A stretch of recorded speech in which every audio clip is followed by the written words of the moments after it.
All right, AI government contractors, in this video, I'm going to show you how my community members have been able to win federal government contracts using artificial intelligence tools to manage the administrative pain. As you can see, these are wins that have cut across the last 13 months. And just a few weeks ago, we had another community member win another contract. And that is why today we're going to be talking about how to win a government contract without proposal templates in 2025. You want to be able to write out a submission without a template. And that's what we're going to be talking about today. Listen, if you want results like this was Zinni. She won her first contract, $7,000 in value, very nice profit, and then a six-figure contract 6 weeks, or rather 2 weeks after this contract won. And Rashad, who won a six-figure contract in landscaping, very nice profit over the next 5 years as well. You just need to start by joining a community of people who are striving towards the same goal. I'm going to show you how to write these proposals from scratch, but I would like you to use the link in the description to join our inner circle. Join the inner circle. Everything that you need to begin to write proposals for your government contract is outlined in the inner circle with utmost clarity. But the biggest value in the inner circle are the people who are all striving towards that goal and trading ideas every Wednesday on our Wednesday calls. But guys, what are the biggest problems that most small businesses, most medium-sized businesses will face when it comes to putting a proposal together? Well, the first one is the one I get the most is, Godwin, how do I structure the proposal? And this is why a lot of people ask for templates. But with government contracts, you find that each contract is so different in what they require as a submission. So why do you want to rely on a template that is probably based on a contract that's different from what you are currently facing? The big problem that you're going to have is you're not really sure about how to structure your proposal, and then the time it takes to put these proposals together may not be sustainable for you in the long term, and then difficulty communicating your capability. But let's go into a bit more detail about some of these. Now, you're not sure how to structure your proposal. You see, many people believe that they need to adhere to a specific format when writing proposals, and not knowing this format often leaves them feeling stuck. And yes, the truth is that you do need to adhere to a format, but that format has to be specific to the contract that you are currently pursuing. One contract may say that they need a quality assurance plan. They need to see a management plan. While another contract would say, hey, listen, we need to see your price and your technical proposal. Your proposal is going to be fully dependent on what the government agency is specifically asking for. This is why I say lose the templates and learn how to use AI to write proposals that are custom to the solicitation you are pursuing. Time. I remember in one of my proposal writing classes, I had an attorney. She has over a decade of experience being an attorney, and I said to her, I believe that you have the ability to consume large portions of information and distill it into simple language, or communicate in simple language. And you've actually won a few contracts. Why are you in my AI proposal writing class? And she said to me, look, Godwin, the time that it takes me to write these proposals, I don't think it's sustainable over the long term. I just get frustrated when I'm using my brain to write the proposal, is what she said to me. So writing a response to the government will involve a detailed breakdown of your competences, which could take time. And one of the reasons why we are using AI is to reduce the time it takes. And that's what I'm going to be showing you in this video as well. Difficulty communicating your capability. See, I've talked to companies that have the manpower to handle the job, Okay, they do not struggle with employees. They also have the funding to handle the contract. They have no problem whatsoever when it comes to funding. However, the problem arises when it's time for them to communicate their capability to the contracting officer on the other side. Conveying your capability effectively can be challenging and requires clear and precise communication. Many of the small business owners that I talk to are very good at performing their service or delivering their product. But when it comes to sitting down and putting that competence on paper, it becomes a bit more challenging. And with AI, we are able to bridge that gap. But what if there was a different way to write the proposals, right? A way that doesn't involve a confusing structure, this mysterious and oblivious structure that everyone is kind of looking for. And it doesn't also require long hours. And your communication is smooth and precise. What if we could use another method?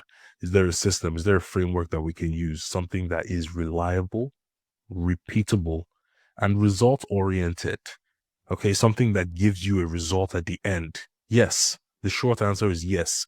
There is something like that, but you have to get rid of a few beliefs. There are a few thoughts and beliefs that you may have that may hinder you from enjoying the benefits of the strategy I'm about to discuss. The first thing is that you need to believe that you can use AI. Do not be part of the camp of people that say, "Oh man, AI is not real. Oh, AI, it's just a fad. Oh, it's not going to last long." You are going to be in a very difficult position 10 years from now because AI is going to take over everything. So that's the first belief I want you to get rid of. Do not believe that, "Oh man, I know more than everyone else who's using AI." No, AI is here to stay, and you need to learn how to leverage it. The second thing is that, let's say you now believe that you can use AI.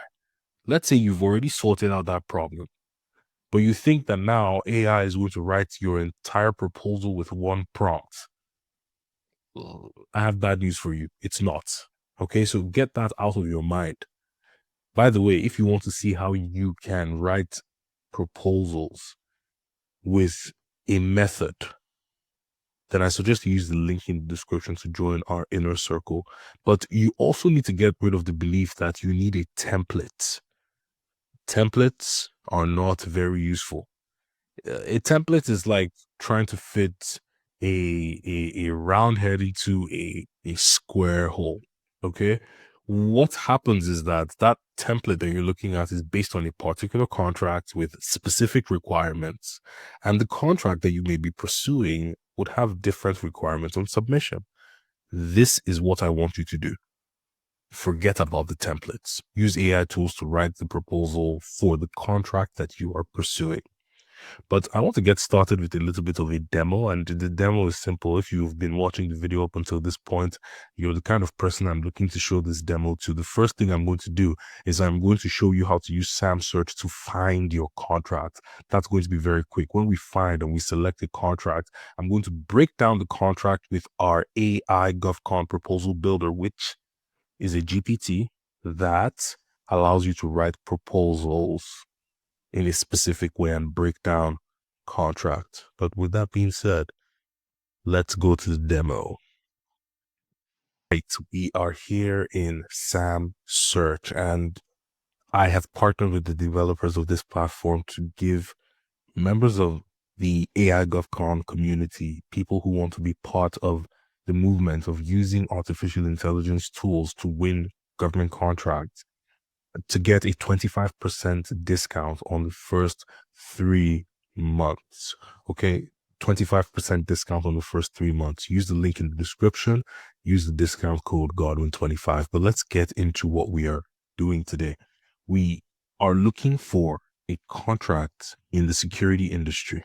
One of the great things about SAMSearch is that it doesn't only search for keywords within the title of the solicitation, but it also looks for keywords within the body of the solicitation, the description. Using AI, which means that you're going to have more results on the screen for each keyword that you insert into the search bar. It's going to be more than that of SAM or SAM.gov. So I have gone into security, and we are seeing very nicely the interface is friendly. When you get the title of the agency, you also get a nice summary. Without opening the solicitation, you have an idea of what this is all about. One thing I forgot to talk about are the filters on the right side of the screen. One thing you're going to notice very quickly is that you can select your due date. I want something that's due within the next 30 days. I also want to select the contract type. I'm looking for combined synopsis and also solicitations. And that helps to narrow my focus. So I see the U.S. Mission Portugal Local Guard Service. It says the U.S. Department of State is seeking proposal for local guard services in Portugal, emphasizing the importance of security for personnel and property in support of foreign policy objectives.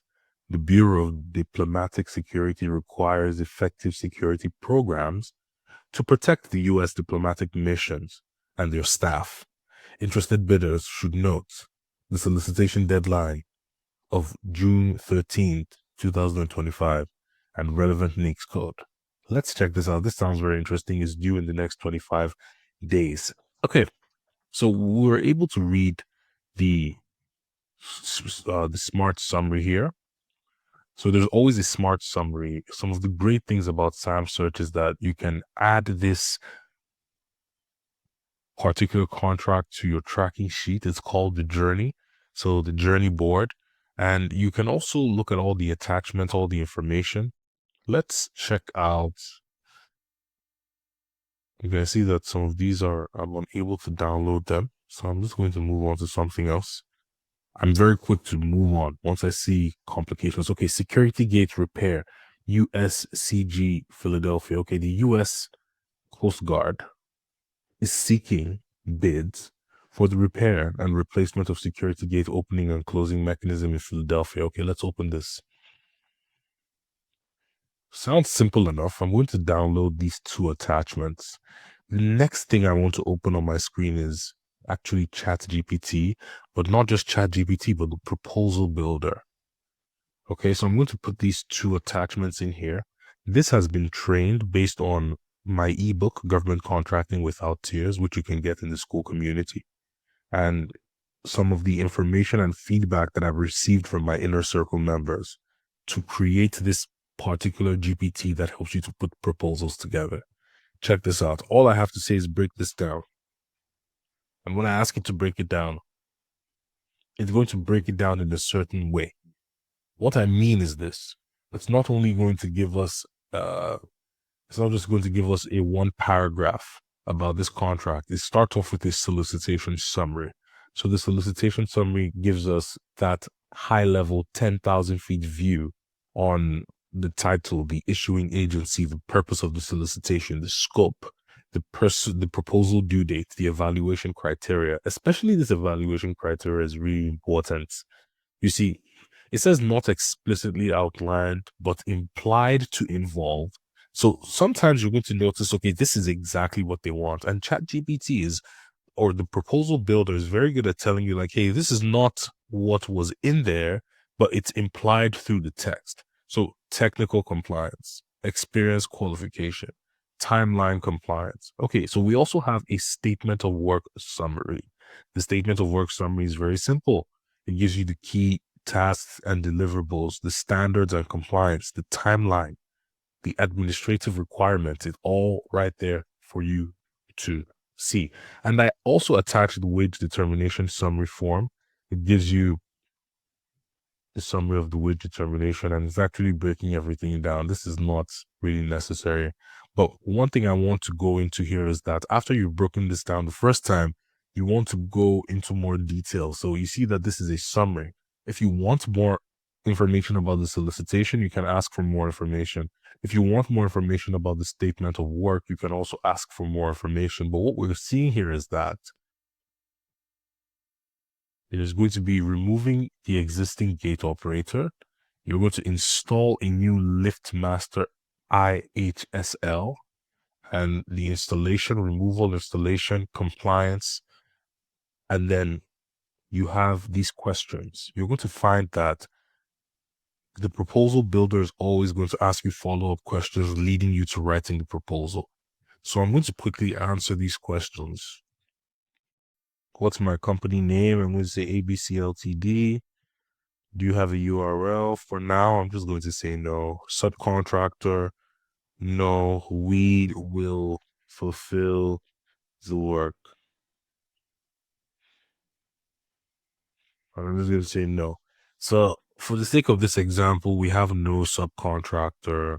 We are going to fulfill the work. I want to show you how simple it is to put together a proposal. It's going to show me a table of content.